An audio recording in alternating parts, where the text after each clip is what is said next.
Hi, I'm Christian Sorensen, founder and CEO for SiteGain, and I want to talk to you today about how do you calculate your return on cyber investments. We've heard the refrain for the last however many years is you can't prove a negative, so you can't calculate cyber investments.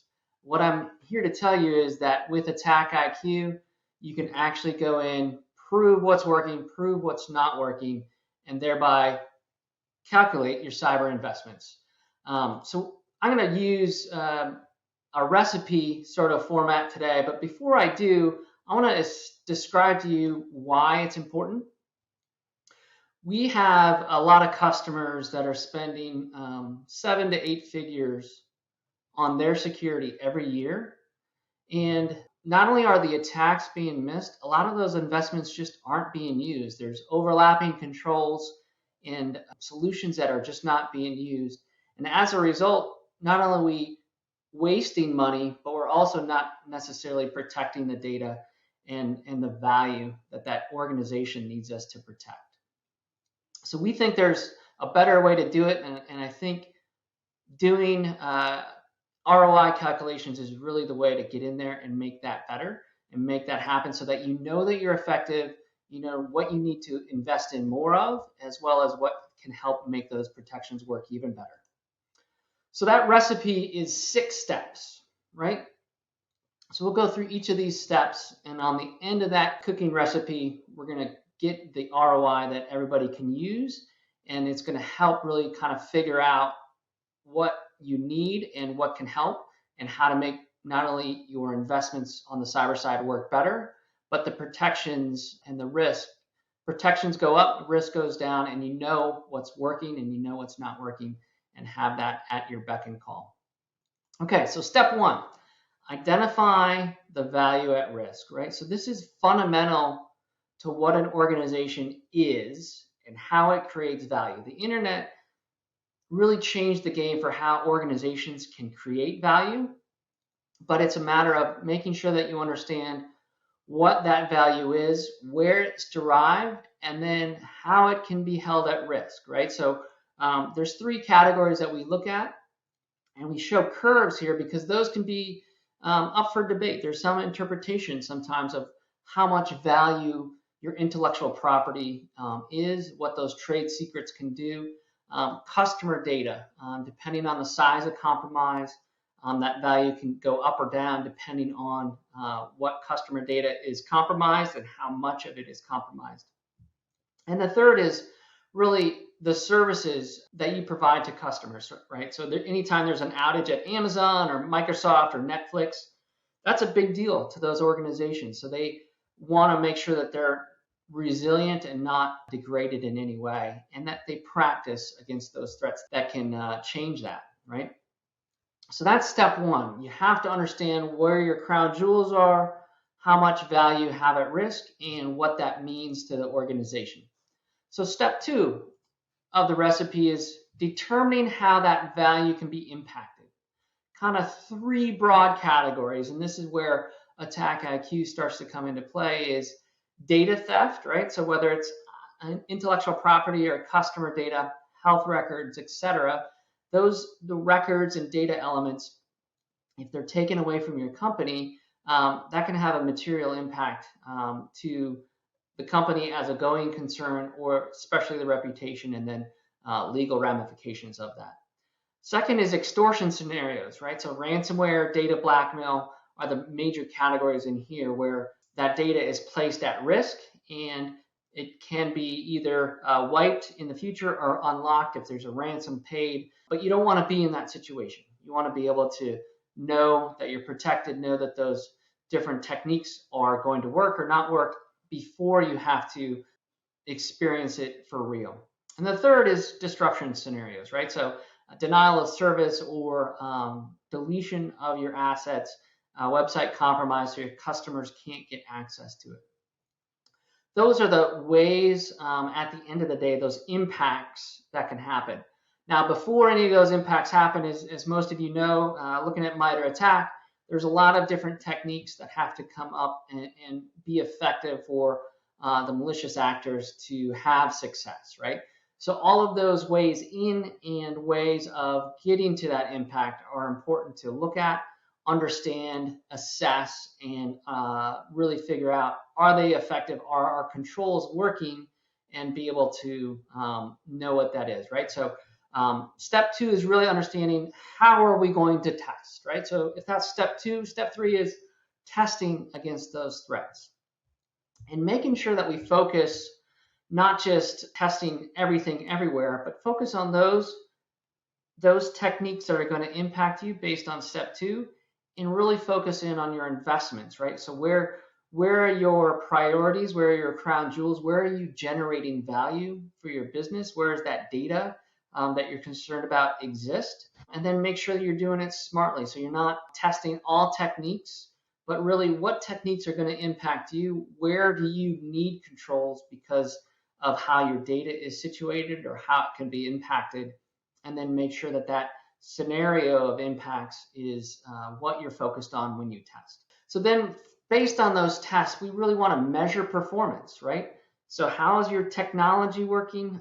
Those are your firewalls, proxies, endpoint, all of those kinds of front of line controls. How are your processes and data flows working? Your automation. How's your analytics doing at identifying those malicious activities when they happen? What are you missing? What are you not missing? Where could you maybe tune or spend some time engineering? And then finally, on the personnel side, by looking at the ticketing system, you can understand, are your people making good decisions? And even before that, are they getting the information that they need to make good decisions, right? Because that's your response plane, is that technology, process, analytics, and personnel. All of that needs to be working together in order for you to have an effective response. And you want to know how those investments are performing, right? That's fundamental to what Attack IQ can bring to the table.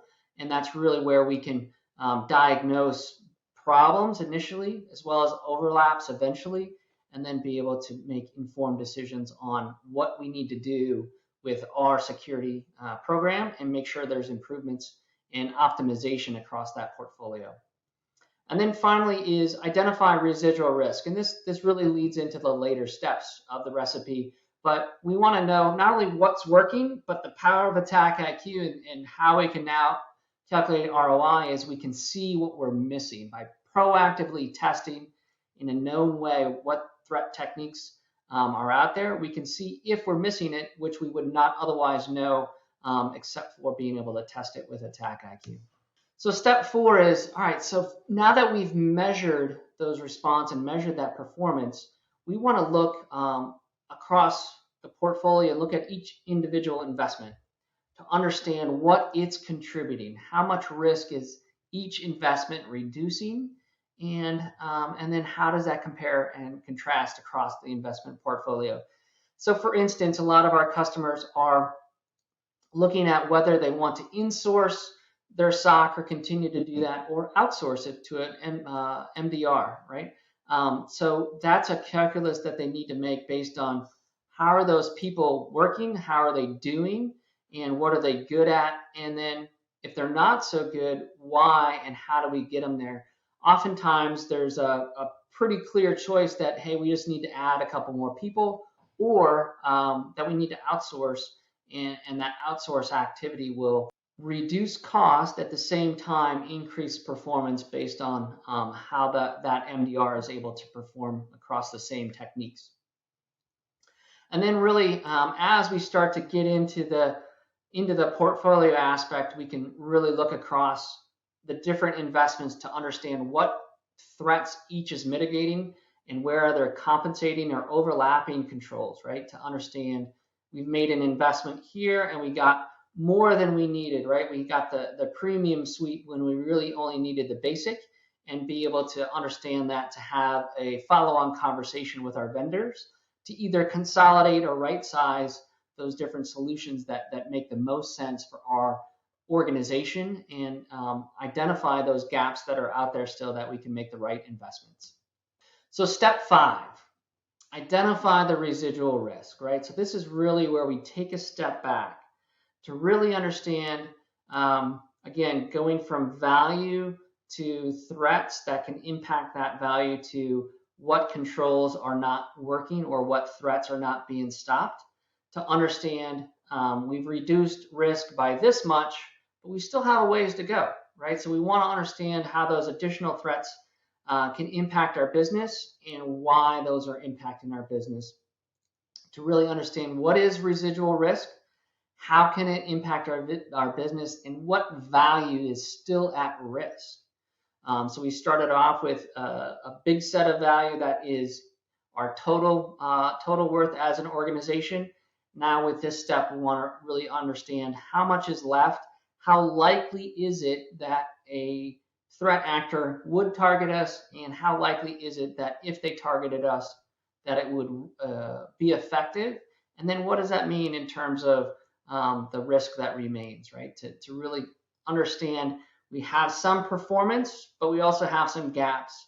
And then the nucleus of that is really where we kind of come up with our return for that investment. So what this typically looks like is a loss exceedance curve, and being able to understand for this type of value and the risks that we face, here's what that loss exceedance looks like and how that's going to impact us over this next year.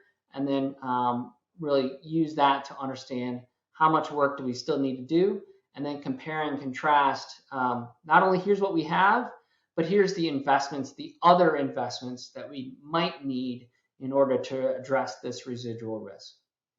Okay, so step 6, this is the last step to really understand ROI, right? So step 4, right? So as we made that part of the recipe, we figured out how much risk was reduced and how many of those threats were handled as needed.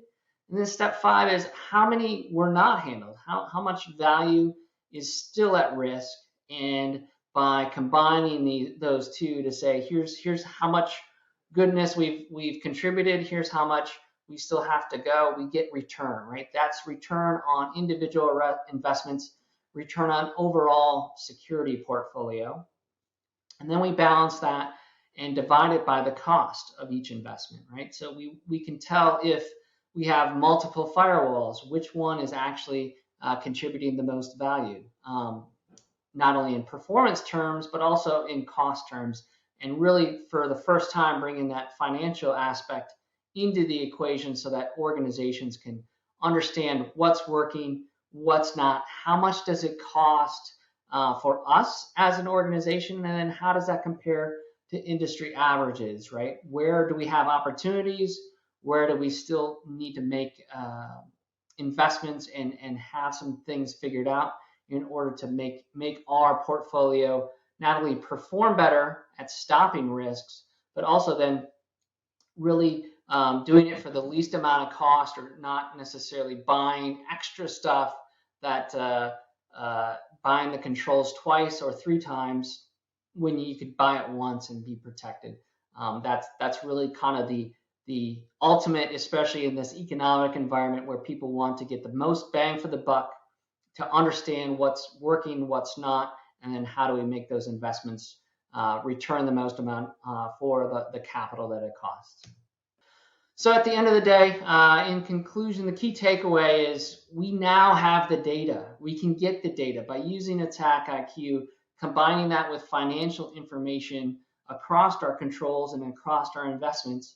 We can not only test against the threats to see what you're missing, but then evaluate the response, measure the performance, and then by doing so, organizations can finally show and translate from IT to finance in terms of business risk and cyber risk, which investments they need to make, how much risk they're reducing, and how much more they need to do. And then really the next question is, how do we figure out how to fix those gaps? All of that information is now available, and especially for Attack IQ users already, they can get that within just a few days of additional calculations and really bring that to the table to inform those conversations with the CFO, with the other parts of the executive team, and report out to the board, hey, we're protected against the latest threats, or here's where we need to make investment and here's the recommendation that we need to make. So if you have any questions, feel free to ask us at SiteGain, and we'll help you see what you're missing. Thanks for your time. Have a great day.